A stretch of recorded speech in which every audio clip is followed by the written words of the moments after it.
Theresa May steps down and nobody seems to care. But was her prime ministership a big missed opportunity in EU-UK relations?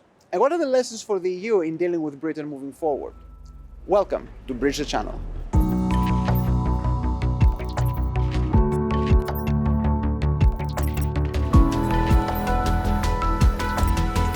Normally, when an ex-prime minister announces their intention to step down from politics, it's an opportunity for everybody to reflect on their legacy and praise them for their service. But the reactions to Theresa May's announcements that she will not be a candidate for the Conservative Party in the next election have been much more moderate, muted, perhaps even numb. And of course, this is a reflection of how everybody saw her prime ministership back in the day.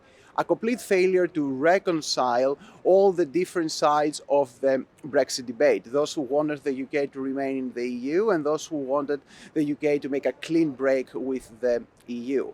Now, of course, looking back at it, it is clear that Theresa May failed in her main mission. Perhaps she would also admit herself the same thing. But a different way of seeing this, perhaps a more charitable way of seeing, is that she really tried to achieve the impossible, reconciling two positions that back in the day seemed really irreconcilable.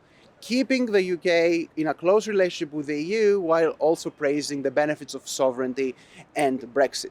Perhaps those positions were never meant to be reconciled, but at least she can always say that she tried, which is much more that can be said about her opponents from both sides of the Brexit divide. The one side, the pro-EU side, really tried to gamble everything in keeping the UK inside the EU. And the other side, the hard Brexit side, really implemented a Brexit that, as we see now, so many years later, has really failed to deliver. But perhaps the EU itself has also proved to be much less flexible in taking advantage of a cooperative leader in London in trying to forge a very close relationship between the UK and the EU. Back in the day when it was really possible to define Brexit in as constructive way as possible for both sides. Of course, these were the days of order in the House of Commons, of chaos in British politics. It was a big temptation for the EU and Brussels to enjoy the chaos of British politics.